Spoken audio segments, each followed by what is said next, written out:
Hi everyone, welcome back to another episode of Coffee Corner. Today is your episode 101. Today we're going to continue to talk about the book I'm currently reading, Good Insight by Dr. Becky Kennedy. I hope you enjoy it. When I was reading this chapter, I kind of started to realize why I wanted my parents to apologize so bad and why I felt so hurt when they didn't acknowledge what they've done wrong for me. Not like majorly, but I wanted them to just admit that, yes, they did something that they didn't do it on purposely, but they hurt me back then. Now, my personality, how I behave, how I think about things have been affected by how they treated me back then. But of course, if you have a similar experience, okay, if you have a similar experience or you are doing something as a parent, I just want you to know that everything can be kind of referred to shame. And that's how I feel about this chapter. And then I went back to read it probably about 3 times to just figure out what I really want to talk about out of it.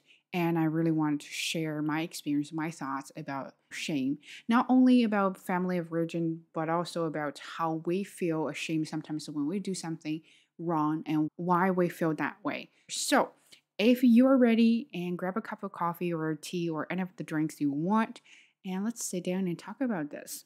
Of course, I'm going to start with some of quotes and then my thoughts. And if you feel related or if you resonate with any of the thoughts or stories I bring up in this episode, please leave a comment down below and let me know, and why not?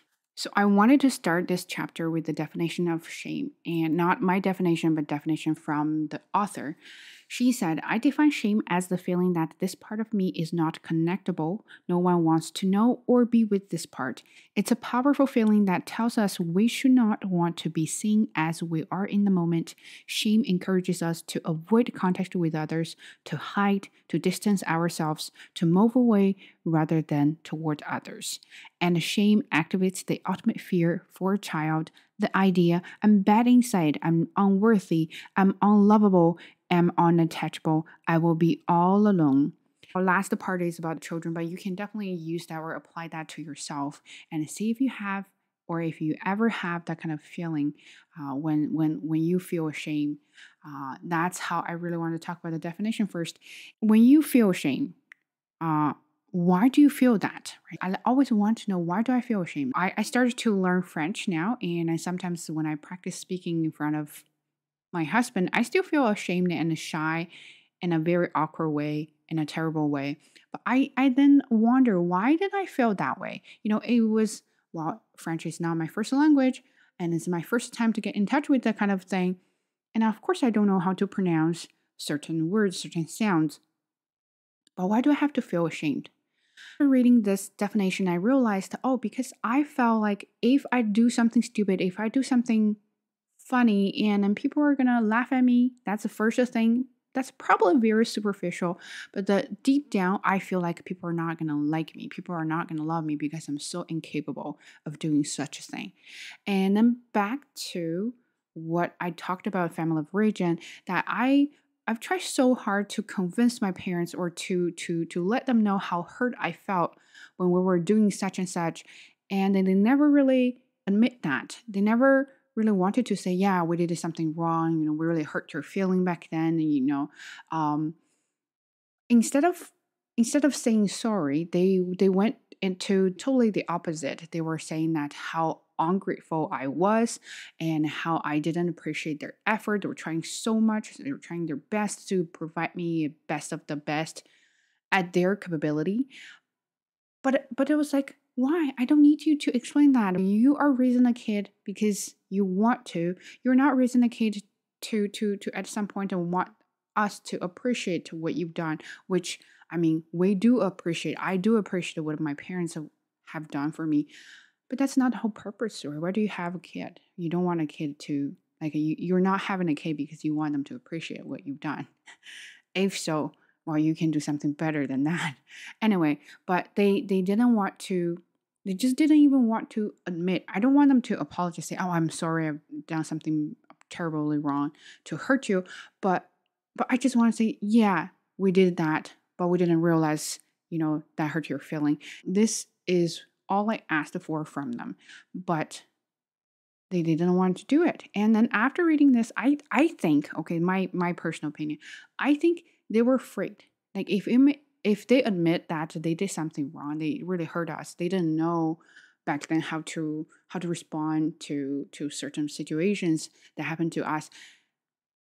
We're not gonna like him. We're not gonna love him. We're even gonna be like, I hate you kind of situation. And then they're scared. I think it's the fear of being in a situation that they're going to be abandoned.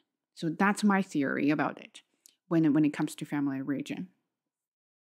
And that's why when I read this definition, I felt like they probably feel every time when I mention this, they probably feel like I don't love them because they are terrible parents. But what they don't realize is that's not true, right? I still love them very much. I can do whatever. I can even, sacrifice myself for them if they can have a better life. But the thing is, I just want them to recognize, hey, this is how I feel right at the moment. But I guess it's very hard because for our parents' generation, they've never learned, they've never been taught to acknowledge parents sometimes do stupid things. Parents sometimes make mistakes, but they are just afraid if they acknowledge that, they can admit that to their kids, and they're going to be um, abandoned, or we're not going to love them anymore. So I think that's the fear there. Anyway, so that's how I feel about the definition when I first read it. And the second one explained why kids don't want to acknowledge their mistakes or wrongdoing. And it's about attachment. So let me read this first. Being alone as a child is synonymous with being in danger. So shame works within the attachment system as a signal to a child to hide the part of them that does not successfully gain attachment. Shame feels so awful because it awakens our body to a painful but important piece of information. You will not get your needs met if you keep on being who you are right now.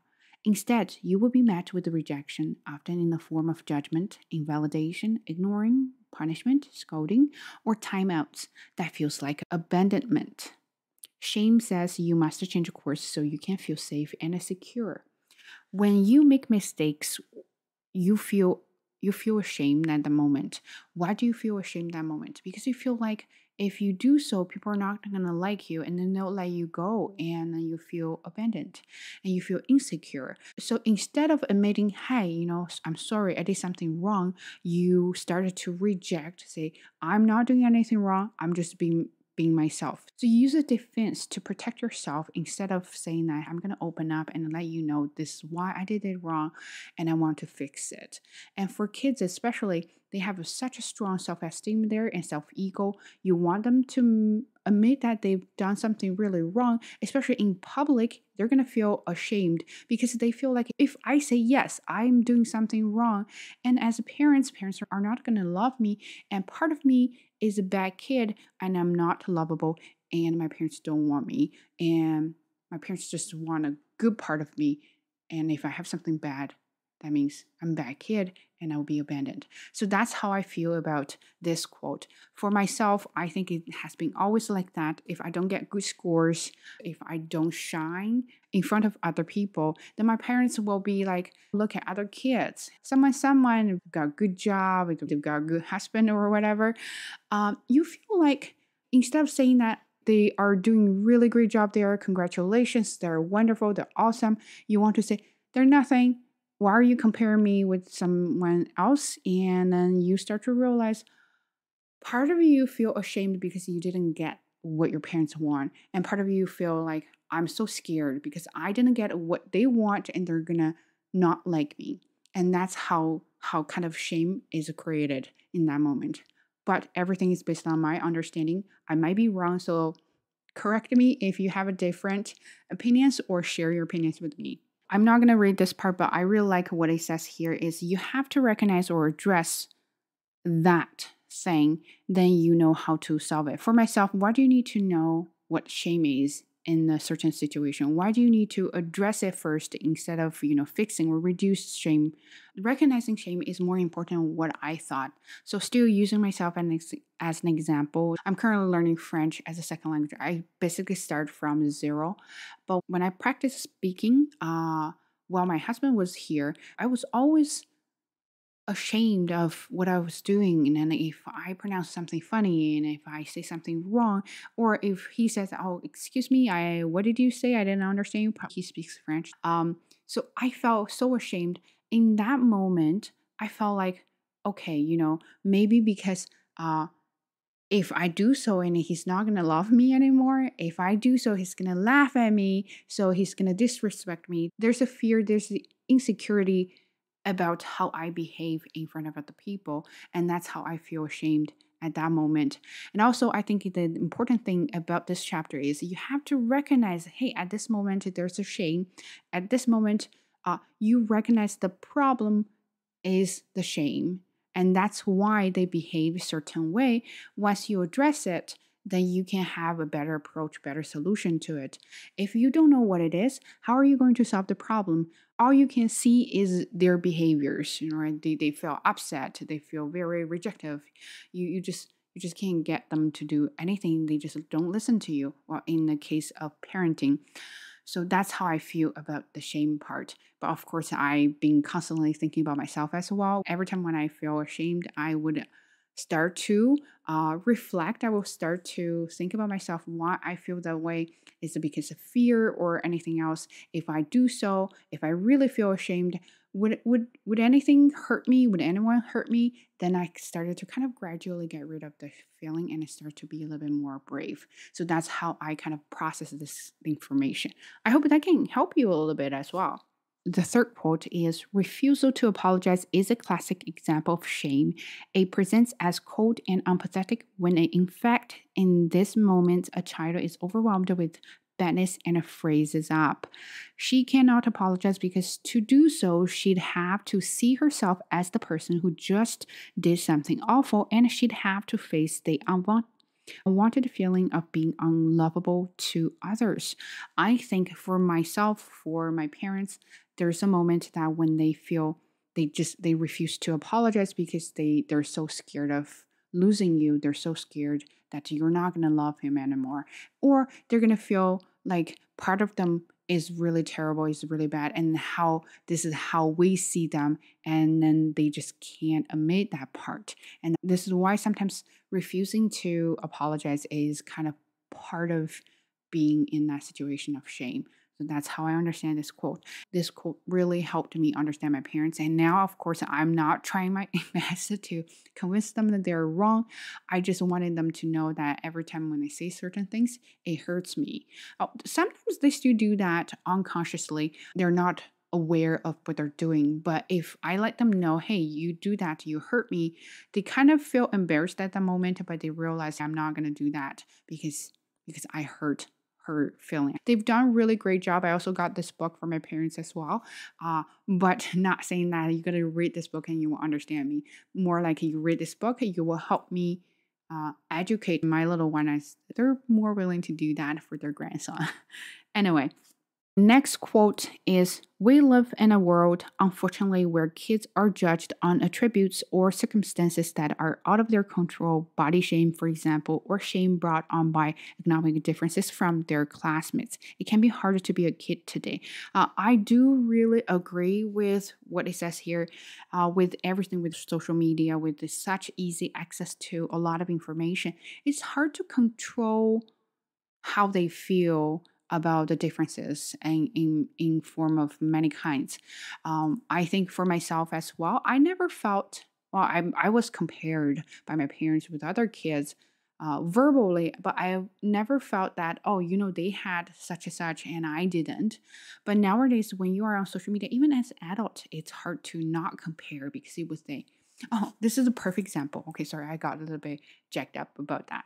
Last Wednesday, my son and we went to a play group with other kids, other babies who are at the same age, and we were playing, and I felt so terrible about myself. I felt very ashamed when they started to do certain things. I felt like they were younger than my son, and they were already capable of doing a lot of things. And when I look at Ray, he was so lovely, he was so smiley there, but he didn't know how to do it. And then right away, I felt like I was so incapable. I was so bad. I felt ashamed among other moms, and then realized it is very hard because when you look at when you look at the social media, when you look at other mothers now, you have more access to get together. So you feel like you're not doing enough to help your kids to be better, and you're not doing enough because you feel like they're going to fall behind if you don't do so. That was very hard for me. I don't know if that was related to shame, but I kind of felt a little bit ashamed in front of them when he couldn't just sit down and play for a little bit longer time. And also they started to use sippy cups to drink, and my son was still using my glass to drink because that's the way he loved it. I was trying so hard to get him to use sippy cups, but failed. But now I start to realize everyone has different timelines, and then some kids growing faster, some kids don't. They just follow their own pace. As a mother, as a father, as any of a caregiver there, you just have to go on the fly and then do the best for your kids and make sure they're safe mentally and physically, right? So that's how I feel about that. Hopefully that will help with some of your anxiety out there as a new mom. Next quote, I think we can refer it back to Family of Origin. It says, when we are not able to detect and reduce shame, when we let it fester in our children, there are likely to be long-term effects. Plenty of modern parents know these effects firsthand because our parents' generation was, and this is a generation less focused than we are on pinpointing the feelings underneath the behavior. For many of us, shame is wired into our bodies. It essentially attached itself to the parts of ourselves that were not embraced by our parents. I really love this paragraph. I haven't finished the rest of the paragraph here. What I wanted to say is we know how it affects us because we've been this old and we still have some fear there. But the most important thing is back to our parents' generations, they weren't able to recognize or address or acknowledge our feelings, good or bad. They were just going in and doing their best to make sure physically or financially we're okay. But I guess for kids, it is more important for us to feel supported whenever what happens. We want to feel unconditional love there, but sometimes it's hard to get there. And we don't have classes, we don't have courses to teach how to become a parent. And that was very hard for them to recognize that. And that's why now we want to be a better parent for our kids, not because we can make more money, we can provide them more toys or bigger places for them. It's more how we are more supportive whenever happens to them, how we can recognize everything underneath the behavior rather than yelling at them. So that's why I think this is very important for me. And also, here it says, I really like it. I started when it was settling safer and even encouraged to behave in ways that many have been discouraged when we were young, expressing our controversial opinions or delivering a firm no or sharing our emotions so we can allow other people to connect with us. The shame feeling remained, leading us to feel like we were stuck at the age 3 or 8 or whatever age this behaviors developed in the first place. Now, instead of adapting those behaviors in a mature way, we avoid them or feeling anxious about them. So after reading this, I started to think about myself. Well, I'm already getting really better at saying no, but in the very beginning, for a very long time, it was very hard for me to say no to a lot of things because I feel ashamed when I say no to other people. And that's how I was taught to a lot of situations. I've observed my parents, how they were doing things, how they were dealing with things. And then I started to learn that as well. And of course, my parents wanted me to be more obedient, well, because I'm a daughter. And then that was also wired into my body, saying that, hey, as a girl, sometimes you just can't say no. You were supposed to be a good girl, right? And maybe for my parents, what they wanted to say to me was like, to your parents, to your seniors, you were supposed to be good. But what they didn't know is when they were teaching me that way, it was already wired into my body, saying that, oh, when I say no, it's so shameful. And that's why for a really long time, it was very hard for me to say no, especially at work and at school. And it always overloaded me with a lot of tasks that I was not supposed to do. And I was super stressed. But then I gonna want to blame her because that was my fault. I didn't say no to other people. I didn't say no to things that I'm not supposed to do or I should not do, right? So that's why when I read this, I was like, huh, yeah, it really, really resonates with me. And what I really like about this, and one sentence she said, old habits die hard. When you have, it's not like we can't get rid of family of origin. We can't get rid of the influence of family of origin, but it's just very hard when you have that automatically building in your body for so many years. How are you going to get rid of it? There's no tools that can help you just go cold turkey. You just have to gradually, kind of gradually get used to it and gradually get rid of it until you find a kind of substantial solution to it. And then you will start to reconnect with yourself. But it takes time and effort. And also, if you are with your parents, it's going to take a humongous effort to help yourself out. And that's why a lot of people say that if you really want to get rid of your family of origin, if you really want to become a better person that you want to be, you just have to leave. Set to be said. Sometimes you have to just take on your own journey. And it is hard to break the cycle. But if you want to be someone you like, you might have to be the warrior there. And next quote, he says, shame for adults is an obstacle to positive change and growth. Our shame impacts how we form and maintain intimate relationships, how we parent, and how we react to different moments with our kids. So, as you work on developing your ability to detect and reduce shame in our kids, take a moment to turn that reflection onto yourself. Very important questions to ask about yourself. What parts of you did you have to learn to put away? How does this impact you now? How does your child trigger this shutdown response in you? What parts of you still do this day need recognition, compassion, and permission to exist? So I realize how big the influence I have since from my childhood, how my parents uh, raised me. I'm not saying that my parents are bad. My parents are lovable parents. They sacrificed everything for me. They are the best. But sometimes parents make mistakes, right? When they were not acknowledging my feelings, when they were saying things, it started to hurt me in a very profound way. Especially now, I'm raising a child.